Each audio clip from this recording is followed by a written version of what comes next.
Dear students, account ਦੀ last class ਦੇ ਵਿੱਚ ਤੁਸੀਂ ਸਬਸਕ੍ਰਿਪਸ਼ਨ ਬਾਰੇ ਪੜ੍ਹਿਆ ਸੀਗਾ। ਸਬਸਕ੍ਰਿਪਸ਼ਨ ਕੀ ਹੁੰਦੀ ਹੈ, ਸਬਸਕ੍ਰਿਪਸ਼ਨ ਇਨਕਮ ਨੂੰ ਕਿਵੇਂ ਇਨਕਮ ਐਂਡ ਐਕਸਪੈਂਡੀਚਰ ਅਕਾਊਂਟ ਦੇ ਵਿੱਚ ਸ਼ੋ ਕੀਤਾ ਜਾਂਦਾ ਹੈ, ਰਿਸਿਪਟ ਐਂਡ ਪੇਮੈਂਟ ਅਕਾਊਂਟ ਤੋਂ ਇਨਕਮ ਐਂਡ ਐਕਸਪੈਂਡੀਚਰ ਨੂੰ ਕਨਵਰਟ ਕਰਕੇ ਕਿਵੇਂ ਇਨਕਮ ਐਂਡ ਐਕਸਪੈਂਡੀਚਰ ਅਕਾਊਂਟ ਦੇ ਵਿੱਚ ਕਰੰਟ ਈਅਰ ਦੀ ਸਬਸਕ੍ਰਿਪਸ਼ਨ ਨੂੰ ਲਿਖਿਆ ਜਾਂਦਾ ਹੈ। ਤੁਸੀਂ ਕੁਐਸਚਨਸ ਜਿਹੜੇ ਆ ਸਬਸਕ੍ਰਿਪਸ਼ਨ ਦੇ ਕਰ ਚੁੱਕੇ ਹੋ ਤੇ ਤੁਹਾਨੂੰ ਸਮਝ ਲੱਗ ਗਿਆ ਹੋਵੇਗਾ ਕਿ ਕਿਵੇਂ ਸਬਸਕ੍ਰਿਪਸ਼ਨ ਇਨਕਮ ਜਿਹੜੀ ਹੈ ਅਸੀਂ ਉਹਨੂੰ ਕੈਲਕੂਲੇਟ ਕਰਨਾ ਹੈ। ਅੱਜ ਦੀ ਕਲਾਸ ਦੇ ਵਿੱਚ ਅਸੀਂ ਕੁਝ ਐਕਸਪੈਂਸਿਸ ਬਾਰੇ ਪੜਾਂਗੇ। ਇਨਕਮ ਐਂਡ ਐਕਸਪੈਂਡੀਚਰ ਅਕਾਊਂਟ ਦੇ ਵਿੱਚ ਕੁਝ ਐਕਸਪੈਂਸਿਸ ਹੈ ਜਿਹੜੇ ਚਾਰਜੇਬਲ ਹੁੰਦੇ ਹੈ। ਜਦੋਂ ਅਸੀਂ ਰਿਸਿਪਟ ਐਂਡ ਪੇਮੈਂਟ ਅਕਾਊਂਟ ਤੋਂ ਇਨਕਮ ਐਂਡ ਐਕਸਪੈਂਡੀਚਰ ਅਕਾਊਂਟ ਬਣਾਉਣਾ ਹੁੰਦਾ ਹੈ ਤਾਂ ਆਪਣੇ ਜਿਹੜੇ ਐਕਸਪੈਂਸਿਸ ਹੈ ਉਹਨਾਂ ਨੂੰ ਕਨਵਰਟ ਕਰਕੇ ਇਨਕਮ ਐਂਡ ਐਕਸਪੈਂਡੀਚਰ ਅਕਾਊਂਟ ਦੇ ਵਿੱਚ ਲੈ ਕੇ ਆਉਣਾ ਹੁੰਦਾ। ਹੁਣ ਦੇਖੋ, ਰਿਸਿਪਟ ਐਂਡ ਪੇਮੈਂਟ ਅਕਾਊਂਟ ਦੇ ਵਿੱਚ ਤਿੰਨ ਤਰ੍ਹਾਂ ਦੇ ਐਕਸਪੈਂਸਿਸ ਸਾਨੂੰ ਦਿੱਤੇ ਹੁੰਦੇ ਆ। ਤਿੰਨ ਈਅਰ ਦੇ ਨਾਲ ਰਿਲੇਟਡ ਐਕਸਪੈਂਸਿਸ ਸਾਨੂੰ ਦਿੱਤੇ ਹੁੰਦੇ ਆ, ਕਰੰਟ ਈਅਰ ਦੇ ਨਾਲ, ਪ੍ਰੀਵੀਅਸ ਈਅਰ ਨਾਲ ਤੇ ਨੈਕਸਟ ਈਅਰ ਦੇ ਨਾਲ। ਪਰ ਇਨਕਮ ਐਂਡ ਐਕਸਪੈਂਡੀਚਰ ਅਕਾਊਂਟ ਦੇ ਵਿੱਚ ਅਸੀਂ ਸਿਰਫ ਕਰੰਟ ਈਅਰ ਨਾਲ ਰਿਲੇਟਡ ਐਕਸਪੈਂਸਿਸ ਨੂੰ ਸ਼ੋ ਕਰਨਾ ਹੁੰਦਾ ਹੈ ਤੇ ਅਸੀਂ ਹੁਣ ਕੈਲਕੂਲੇਟ ਕਰਕੇ ਦੇਖਾਂਗੇ ਕਿ ਕਿਵੇਂ ਐਕਸਪੈਂਸਿਸ ਜਿਹੜੇ ਆ ਉਹ ਇਨਕਮ ਐਂਡ ਐਕਸਪੈਂਡੀਚਰ ਅਕਾਊਂਟ ਦੇ ਵਿੱਚ ਸ਼ੋ ਕੀਤੇ ਜਾਂਦੇ ਆ, ਕਿਹੜੇ ਐਕਸਪੈਂਸਿਸ ਜਿਹੜੇ ਆ ਉਹ ਚਾਰਜੇਬਲ ਹੁੰਦੇ ਆ ਇਨਕਮ ਐਂਡ ਐਕਸਪੈਂਡੀਚਰ ਅਕਾਊਂਟ ਦੇ ਵਿੱਚ।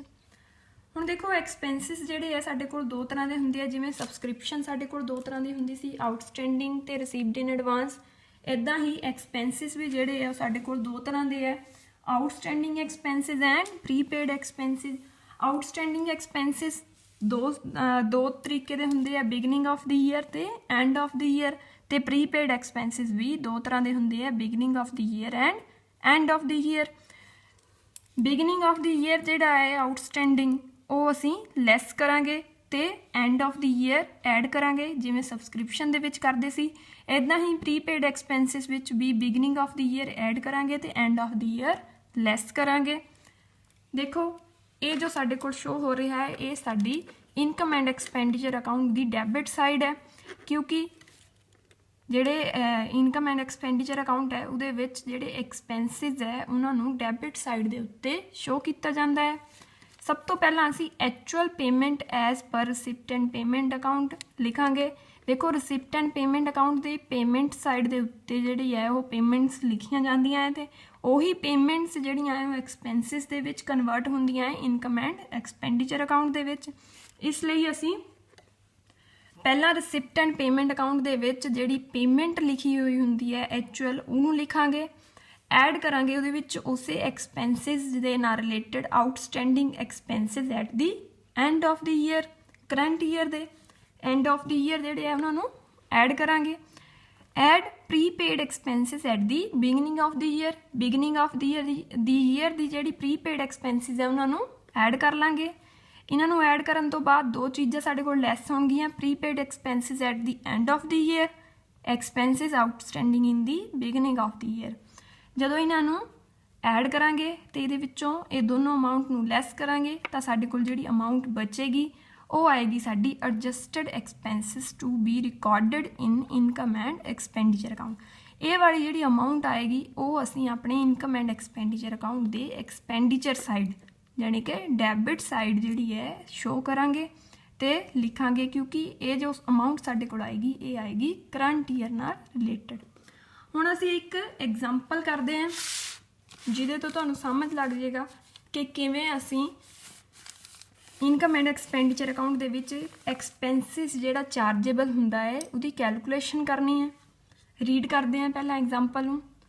On the payment side of receipt and payment account of Mehak Club for the year ending on 31 December 2014 ਕਹਿੰਦੇ payment side receipt and payment account ਦੀ ਪੇਮੈਂਟ ਸਾਈਡ 31 ਦਸੰਬਰ 2014 ਨੂੰ Mahak club ਹੈ ਕੋਈ, ਉਹਦੀ receipt and payment account ਦੇ payment ਵਾਲੀ side telephone expenses appear at the figure of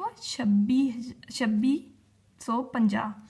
ਦੇਖੋ, ਜਿਹੜੀ ਮਹਿਕ ਕਲੱਬ ਹੈ ਉਹਦਾ ਰਿਸਿਪਟ ਐਂਡ ਪੇਮੈਂਟ ਅਕਾਊਂਟ ਹੈ ਉਹਦੇ ਵਿੱਚ ਟੈਲੀਫੋਨ ਐਕਸਪੈਂਸਿਸ ਦਿੱਤੇ ਹੋਏ ਆ ਸਾਨੂੰ 2650 ਦੇ during the year.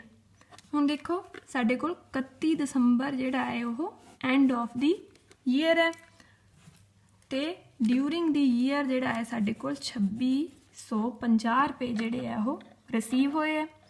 Amount prepaid in respect of telephone expenses in the beginning of the year and at the end of the year.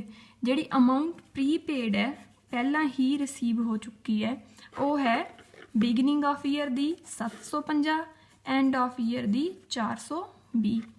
Telephone charges outstanding, ਹੁਣ ਜਿਹੜੇ ਟੈਲੀਫੋਨ ਚਾਰਜਿਸ ਹੈ ਕੁਛ ਆਊਟਸਟੈਂਡਿੰਗ ਵੀ ਹੈਗੇ ਆ ਤੇ ਉਹ ਆਊਟਸਟੈਂਡਿੰਗ ਬਿਗਨਿੰਗ ਦੇ ਵੀ ਦਿੱਤੇ ਹੋਏ ਆ ਤੇ ਐਂਡ ਦੇ ਵੀ ਦਿੱਤੇ ਹੋਏ ਆ। ਬਿਗਨਿੰਗ ਦੇ 470 ਹੈ ਤੇ ਐਂਡ ਆਫ ਦੀ ਈਅਰ ਦੇ 320 ਹੈ। ਹੁਣ ਦੇਖੋ ਸਾਰੀਆਂ ਅਮਾਊਂਟ ਸਾਨੂੰ ਗਿਵਨ ਹੈ।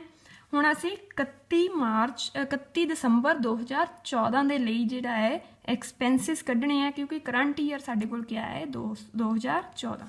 Calculate the amount to be debited to income and expenditure account for 2014 ਦੇ ਲਈ ਜਿਹੜੀ ਵੀ ਟੈਲੀਫੋਨ ਐਕਸਪੈਂਸਿਸ ਦੀ ਅਮਾਊਂਟ ਡੈਬਿਟ ਹੋਣੀ ਹੈ ਉਹਨੂੰ ਅਸੀਂ ਕੈਲਕੂਲੇਟ ਕਰਨਾ ਹੈ। ਸਭ ਤੋਂ ਪਹਿਲਾਂ ਟੈਲੀਫੋਨ ਐਕਸਪੈਂਸਿਸ ਪੇਡ ਡਿਊਰਿੰਗ ਦੀ ਈਅਰ। ਡਿਊਰਿੰਗ ਦੀ ਈਅਰ ਸਾਡੇ ਕੋਲ ਕਿੰਨੇ ਟੈਲੀਫੋਨ ਐਕਸਪੈਂਸਿਸ ਪੇ ਹੋਏ ਆ 2650 ਰੁਪਏ। ਅਮਾਊਂਟ ਹੁਣ expenses prepaid in the beginning of the year ਕਿੰਨਾ ਹੈ, ਪ੍ਰੀਪੇਡ ਹੈ ਬਿਗਨਿੰਗ ਆਫ ਦੀ ਈਅਰ 750 ਹੈ। Expenses outstanding at the end of year, outstanding expenses ਹੈ ਐਂਡ ਆਫ ਦੀ ਈਅਰ ਕਿੰਨੇ ਹੈ 320। ਜਦੋਂ ਇਹਨਾਂ ਨੂੰ ਐਡ ਕਰਾਂਗੇ ਸਾਡੇ ਕੋਲ ਆ ਜਾਏਗਾ 3720। ਹੁਣ ਅਸੀਂ ਅਮਾਊਂਟ ਲੈਸ ਕਰਾਂਗੇ expenses prepaid at the end of year. Prepaid and of the year ਸਾਡੇ ਕੋਲ 420 ਹੈ ਤੇ outstanding beginning of the year ਸਾਡੇ ਕੋਲ 470 ਹੈ। 3720 ਦੇ ਵਿੱਚੋਂ ਅਸੀਂ 470 ਤੇ 420 ਨੂੰ ਲੈਸ ਕਰਾਂਗੇ ਤੇ ਲੈਸ ਕਰਕੇ ਸਾਡੇ ਕੋਲ 2830 ਰੁਪਏ ਆ ਜਾਣਗੇ ਤੇ ਇਹ ਜਿਹੜੀ ਅਮਾਊਂਟ ਸਾਡੇ ਕੋਲ ਆਏਗੀ amount to be debited to income and expenditure account. Income and expenditure account ਦੀ ਡੈਬਿਟ ਸਾਈਡ ਦੇ ਉੱਤੇ ਟੈਲੀਫੋਨ ਐਕਸਪੈਂਸਿਸ ਅਸੀਂ ਸ਼ੋਅ ਕਰਾਂਗੇ ਕਿੰਨੇ ਦੇ 2830 ਦੇ, ਕਿਉਂਕਿ 2830 ਜਿਹੜੇ ਆ ਉਹ ਕਰੰਟ ਈਅਰ ਨਾਲ ਰਿਲੇਟਡ ਅਮਾਊਂਟ ਹੈ ਸਾਡੇ ਕੋਲ ਟੈਲੀਫੋਨ ਐਕਸਪੈਂਸਿਸ ਦੀ। ਹਾਂਜੀ ਸਟੂਡੈਂਟਸ, ਇਹ ਸੀਗਾ ਸਾਡੇ ਕੋਲ ਐਕਸਪੈਂਸਿਸ ਦਾ ਟਰੀਟਮੈਂਟ, ਕਿਵੇਂ ਅਸੀਂ ਐਕਸਪੈਂਸਿਸ ਨੂੰ ਇਨਕਮ ਐਂਡ ਐਕਸਪੈਂਡੀਚਰ ਅਕਾਊਂਟ ਦੇ ਵਿੱਚ ਚਾਰਜੇਬਲ ਕਰਾਂਗੇ। ਹੁਣ ਨੈਕਸਟ ਹੈ ਸਾਡੇ ਕੋਲ ਇਨਕਮ। ਜਿਵੇਂ ਅਸੀਂ ਐਕਸਪੈਂਸਿਸ ਨੂੰ ਕੀਤਾ ਹੈ ਉਵੇਂ ਹੀ ਅਸੀਂ ਇਨਕਮਸ ਨੂੰ ਕਰਾਂਗੇ। ਇਨਕਮਸ ਵੀ ਸਾਡੇ ਕੋਲ ਦੋ ਤਰ੍ਹਾਂ ਦੀਆਂ ਹੁੰਦੀਆਂ ਹੈ, ਆਊਟਸਟੈਂਡਿੰਗ ਇਨਕਮ ਔਰ received in advance income. Outstanding income ਨੂੰ ਅਸੀਂ ਐਕਰੀਊਡ ਇਨਕਮ ਵੀ ਕਹਿੰਦੇ ਹਾਂ, ਜ਼ਿਆਦਾ ਕਰਕੇ ਇਨਕਮ ਨੂੰ ਅਸੀਂ ਐਕਰੀਊਡ ਲਿਖਦੇ ਹਾਂ ਤੇ ਇਹ ਵੀ ਬਿਗਨਿੰਗ ਆਫ ਦੀ ਈਅਰ ਹੈ ਐਂਡ ਆਫ ਦੀ ਈਅਰ ਹੈ। ਰਿਸੀਵਡ ਇਨ ਐਡਵਾਂਸ ਵੀ ਬਿਗਨਿੰਗ ਆਫ ਦੀ ਈਅਰ ਹੈ ਔਰ ਐਂਡ ਆਫ ਦੀ ਈਅਰ ਹੈ। ਜਿਵੇਂ ਐਕਸਪੈਂਸਿਸ ਦੇ ਵਿੱਚ ਕੀਤਾ ਸੀਗਾ ਉਵੇਂ ਹੀ ਅਸੀਂ ਇਨਕਮਸ ਦੇ ਵਿੱਚ ਕਰਾਂਗੇ। ਬਸ ਇਹ ਹੈ ਕਿ ਇਨਕਮ ਐਂਡ ਐਕਸਪੈਂਡੀਚਰ ਅਕਾਊਂਟ ਦੇ ਵਿੱਚ ਜਿਹੜੇ ਐਕਸਪੈਂਡੀਚਰ ਹੈ ਉਹ ਡੈਬਿਟ ਸਾਈਡ ਦੇ ਵਿੱਚ ਸ਼ੋਅ ਕੀਤੇ ਜਾਂਦੇ ਨੇ ਤੇ ਜਿਹੜੀਆਂ ਇਨਕਮਸ ਹੈ ਉਹ ਕ੍ਰੈਡਿਟ ਸਾਈਡ ਦੇ ਉੱਤੇ ਸ਼ੋਅ ਕੀਤੀਆਂ ਜਾਣਗੀਆਂ। ਤੇ ਕ੍ਰੈਡਿਟ ਸਾਈਡ ਜਿਹੜਾ ਹੈ ਅਸੀਂ ਆਪਣਾ ਬਣਾਇਆ ਹੈ ਇਨਕਮ ਐਂਡ ਐਕਸਪੈਂਡੀਚਰ ਅਕਾਊਂਟ ਦਾ। ਇਹਦੇ ਵਿੱਚ actual income as per receipt and payment account ਲਿਖਾਂਗੇ। ਜਿੰਨੀ ਰਿਸਿਪਟ ਐਂਡ ਪੇਮੈਂਟ ਅਕਾਊਂਟ ਦੇ ਵਿੱਚ ਐਕਚੁਅਲ ਇਨਕਮ ਦਿੱਤੀ ਹੋਈ ਹੁੰਦੀ ਹੈ ਉਹ ਲਿਖਾਂਗੇ ਤੇ ਐਡ ਕਰਾਂਗੇ accrued income at the end of year. ਹੁਣ ਐਂਡ ਆਫ ਦੀ ਈਅਰ ਜਿਹੜੀ ਹੈ ਸਾਡੀ ਆਊਟਸਟੈਂਡਿੰਗ ਹਮੇਸ਼ਾ ਐਡ ਹੋਏਗੀ ਤੇ ਐਡ ਕਰਾਂਗੇ received in advance income in the beginning of the year. ਇੱਦਾਂ ਹੀ ਲੈਸ ਕਰਾਂਗੇ accrued income in the beginning of the year ਤੇ received in advance income at the end of the year.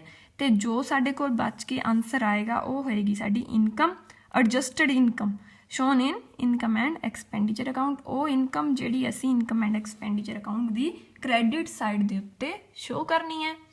ਹੁਣ ਦੇਖੋ same as subscription ਹੈ, subscription ਵੀ ਸਾਡੀ income ਹੁੰਦੀ ਹੈ ਤੇ ਕੋਈ ਹੋਰ ਜਿਹੜੀ ਹੈ ਇਨਕਮ ਜਿਵੇਂ ਕੋਈ ਕਮਿਸ਼ਨ ਰਿਸੀਵ ਹੋਇਆ, ਰੈਂਟ ਰਿਸੀਵ ਹੋਇਆ, ਉਹ ਵੀ ਸਾਡੀ ਇਨਕਮ ਹੁੰਦੀ ਹੈ।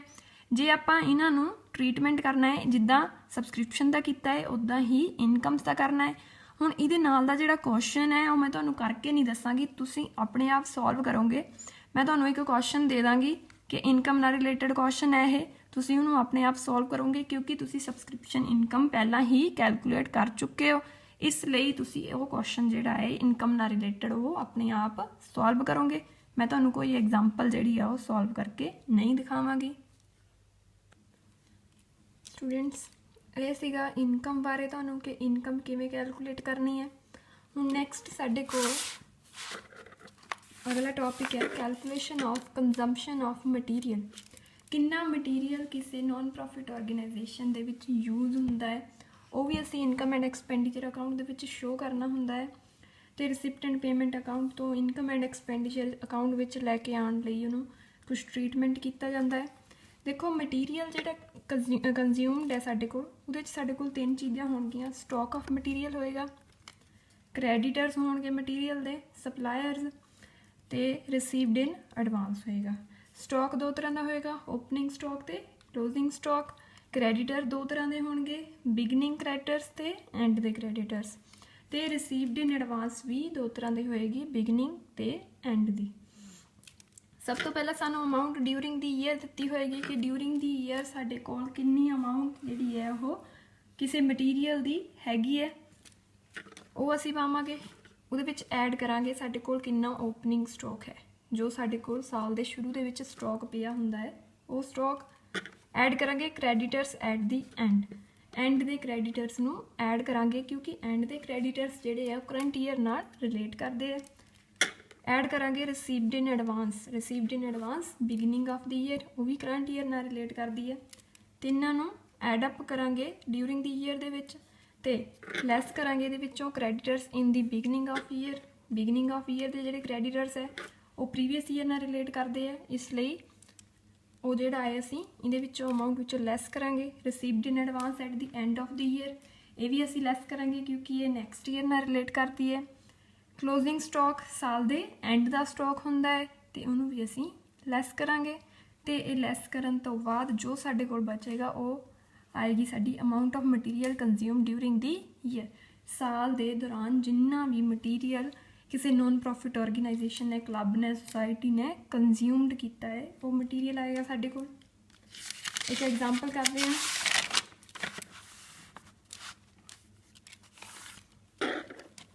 पहला एग्जाम्पल समझ लीए। Calculate the amount of medicine used during the year 31 December 2012। Calculate करने असी अमाउंट ऑफ मैडिसन, कितनी अमाउंट ऑफ मैडिसन यूज्ड हुई है ड्यूरिंग दी ईयर, पूरे साल के दौरान कितना मैडिसन यूज होया है। मटीरियल है मैडिसन भी एक तरह, जिदा हुण चैरिटेबल हॉस्पिटल है या कोई चैरिटेबल मैडिकल स्टोर है तो उन्होंने कोल जिहड़ी मैडिसन है वो क्या होएगी, मटीरियल होएगी। 31 दिसंबर 2012 जिहड़ा है साडा ईयर का एंड है। स्टॉक ऑफ मैडिसन ऑन 1/1/2012, जिहड़ा स्टॉक 1/1/2012 में, इट मीनस ये साडा ओपनिंग स्टॉक है। Creditors of medicine on 1/1/2012, opening creditors 200, advance paid in 2011। हुण देखो एडवांस्ड पे जिहड़ा एडवांस पे कीता असीं 2011 दे विच, इट मीनस वो 12 वाला है, ओपनिंग है 20 रुपये। Stock of medicine on 31/12/2012, closing stock है। Amount paid during the year सानूं कितना पे किया गया है 2000 रुपया। Creditors for the medicine, creditors जिहड़े मैडिसन दे at the end of year है वो किन्ने है 130 है। एडवांस पे ऑन 31/12/2012, 31/12/2012 नूं एडवांस जिहड़ी सानूं रिसीव होया है ओह या एडवांस पे किया है ओह। हुण इहदा सल्यूशन करांगे। सब तो पहले आपां पावांगे amount paid during the year. हुण देखो ड्यूरिंग दी ईयर साडे कोल कितना दिता होया है 2000। Add opening stock of medicine, medicine का जिहड़ा स्टॉक है ओपनिंग स्टॉक है वो कितना दिता होया है सानूं क्वेश्चन दे विच 300। नैक्सट है साडे कोल एडवांस्ड पे किहड़ी जिहड़ी कि 2011 वाली है, 12 दे बिगनिंग दे लई होएगी ओह। क्रेडिटर्स एट दी एंड है साडे कोल 130। 30 ਇਹਨਾਂ ਨੂੰ ਐਡ ਕਰਾਂਗੇ 2000 ਦੇ ਵਿੱਚ ਪਲੱਸ ਕਰਾਂਗੇ 320 ਤੇ 130 ਤੇ ਇਹ ਸਾਡੇ ਕੋਲ ਆ ਜਾਏਗਾ 2450।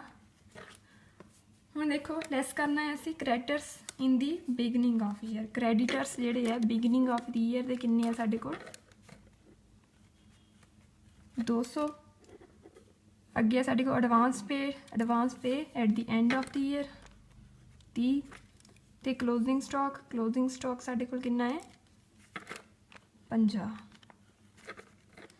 ਜਦੋਂ ਇਹ ਆਪਾਂ ਲੈਸ ਕਰਾਂਗੇ 2450 ਦੇ ਵਿੱਚੋਂ 280 ਇਹ ਲੈਸ ਕਰਾਂਗੇ ਸਾਡੇ ਕੋਲ ਆ ਜਾਏਗਾ